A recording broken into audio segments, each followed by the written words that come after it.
Okay. Do you want to have the stage all by yourself? Yeah, just go. I'm not going to. Good morning, once again. Thomas Sally is my name, and I'm here for the company Plantagon. Joachim was kind enough to give a short introduction. We are into building greenhouses or vertical urban agriculture, which means we try to develop technologies to produce food, vegetables, just in the middle of the center of big cities. Because actually that's something that is necessary, because traveling is quite good, I believe, but for some kind of things, for instance tomatoes, traveling isn't the smartest thing to do. It's much better to produce healthy food just in the center of the city, and such abusing the need for transport, carbon emissions and things like that. We'll get back to it later. But why do we travel? That was the question, and we can take the next slide probably. Why do we travel? That was the question I was asked to talk about today in respect to Plantagon.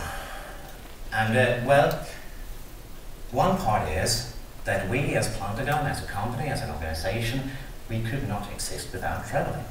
We're living in a global world. We have a global market. We have to talk to people globally. That's pretty easy. That's why we travel. But it becomes more basic actually. If you take the next picture, I believe it becomes clear. We travel because we are human beings. Simple as that. And as human beings, we are bound to travel. That's not my kid, but I actually have one about the same size. And she travels quite a lot. Don't put baby in a corner because she won't stay there. She moves around. Why does she do that? The next picture. Well, it's about interest. But interest, that's the positive. I'm a cynic myself, so it can't be positive. It's about discontent. We're unhappy with what we have. That's why my little baby, 9-month-old, that's why she crawls around. Because she's bored. Because she wants to have something that isn't in reach. She wants to get it. Discontent. That makes her move. That makes her travel. By traveling, she discovers things. Pretty easy. She sees new things. And the next step is to get an experience with those things. And this first experience, that's basically about emotions only. I discover something, I see it, and I experience it emotionally. After I have experienced it emotionally, I can go to the next step, which would be knowledge. I try to understand cognitively in my brain what I have experienced. So first I see, then I get the emotion, then I think about it, and the next step would be to try to put all of this together to an understanding of the new thing I saw. Pretty easy. Now, if I were smart, I would go to the next step and apply this new understanding to something new. I have learned something. I've understood something. So let's take this new knowledge, this new understanding, and apply it to something. And that is pretty much actually what Plantagon does and is all about. If we take this more abstract, whatever, some guy on the stage talking about some bullshit, and put the next layer on top of it, I've tried to show how one of the most important aspects, at least to me, of Plantagon has evolved and actually has appeared by traveling. In the beginning, when Plantagon was started, it started from a discontent. The founders of Plantagon were basically discontent about a whole bunch of things, about producing food in a non-sustainable way, but also about the short-term capitalism that we are living in today. It's about the quarter records. It's about maximizing profit all the time. That's what capitalism is all about. That's what a company is intended to do, maximizing profit. That's the sole purpose of a company. Fair enough. But that's not that good if we take a look at what's happening around us, Mother Earth. By traveling, by personal experience, people met each other. And there was a discovery that, for instance, in other cultures, there's the idea of the seventh generation, which is something radical for us. The idea of the seventh generation simply is about that whatever I do today, each decision I make today, I have to think about what that decision implies 7 generations in the future. Thinking forward, stupid guys. However, it was an interesting idea. That idea is a cornerstone of many Native American peoples, of many native people all over the world, by the way. It's not always the 7th generation, but it's always generations ahead. And for Plantagon, the Onondaga, which is a Native American nation, part of the Iroquois Federation, they actually are co-founders of Plantagon. And they have this thought of the 7th generation ingrained in their culture, in their thinking. That was really interesting to discover. This sharing, the community that lives there, the idea of paying it forward to the next and next and next and next generation. Going over there and experiencing this culture for real, it's just amazing. And that's experience. Unfortunately, the knowledge came in.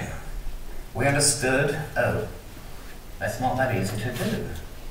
Thinking of other people all the time. I mean, I can think of the people closest to me. My baby daughter, my family, maybe my friends. But then, when it comes to more people and further generations, it becomes really hard. It's only possible to think that way in rather small scale, in small groups of people. But there came the understanding, okay, we have to find a way to implement this idea simply in a larger scale.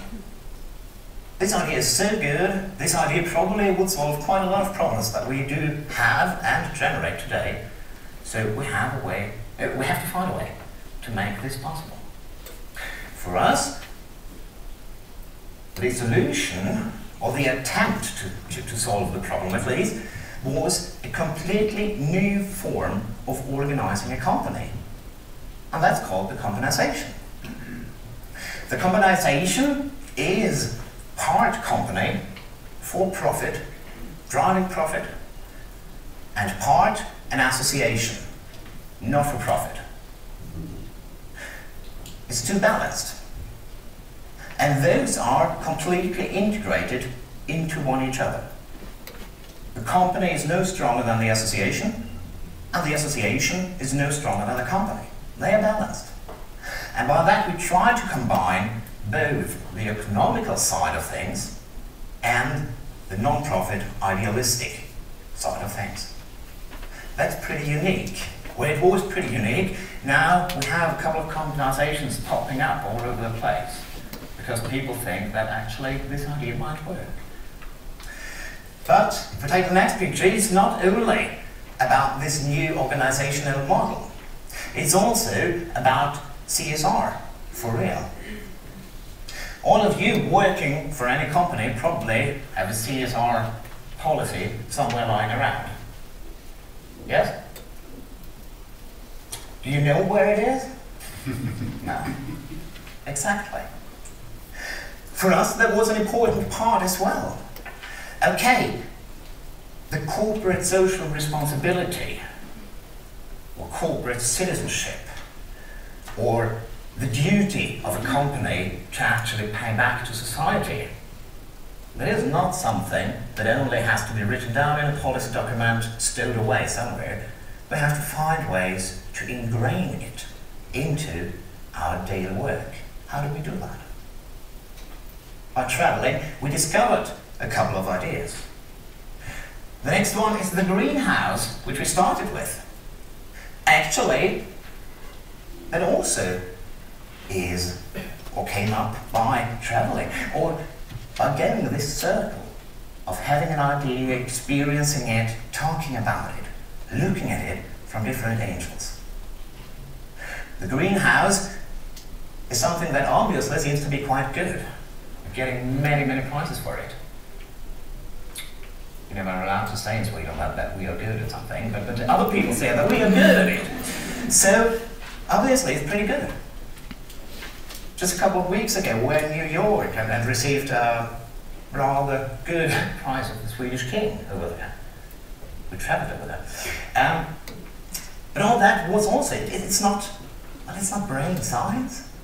We are not building something really extremely advanced. Yes, we do, but the idea itself is simply taken by putting together lots of small ideas that we discovered and put them into a new entity. Just combine them. As one of the very few organizations I know of, to take the next one, for us the Global Compact and the Earth Charter, they are ingrained in our organization as well. And that's not like having another policy document saying that our company is bound to follow the Earth Charter, the UN Global Compact. But for us, those two documents are on the same level as profit. They are ingrained, they are written down in the rules of association as a goal of the organization on the same level as profit. That means if our CEO or anyone in a leading position of the company or organization does not follow the Earth Charter or the Global Compact, well, they have a problem, a real problem, not only on paper, because we simply can't allow them to keep being CEO. They're working against the basic rules of the company, and that's pretty unique. There's a problem though. On the next picture, traveling and a happy Earth doesn't go together that well at the moment, unfortunately. I talked about this prize we received from the Swedish king, which was amazing to get, of course. A Swedish company, innovation company, regarded one of the leading company in urban agriculture. We get a prize of the Swedish king. Wow, that's cool. We get it over in the US, which means that we move over there, we travel over there, the king travels over there, family. The impact is pretty big, isn't it? And the thing is, we can't choose not to. You don't get called by someone called king wanting to give you a prize about something and say, no, we won't go there because there. So we are bound by the rules, we are bound by basically the permissions that you, the travel industry, give us. Today it's even hard for us to say to our travel agent, okay, we want to travel because we travel really much, but we want to do it in a sustainable way. We can't even choose that because it doesn't exist. Environmentally friendly flight doesn't exist. So there we have a problem. And I believe that we have to solve this problem together. And I think that's why we are here, to simply give an idea of how we tried to solve some of our problems. So that perhaps together we can solve further problems that we have together. I think that was my last slide. No, it wasn't. The entire history that I told you, the background of how traveling actually led to a totally new way of organizing companies and associations, to a completely new organizational model. It's pretty decently described in that book by Hans Hassler, who is our CEO. Personally, I really think that this is a good book, and I'm not biased at all. We have a couple of those out there if you're interested, for sale. And well, that was it, I guess. If you have any questions, if you want to come in contact, well, you can have questions now. And of course, you can contact me on my email account. It would be the next slide, which doesn't count. But you're doing my job now. I was going to ask you if there are any questions. Yes, I'm sorry. There are microphones out here. Students.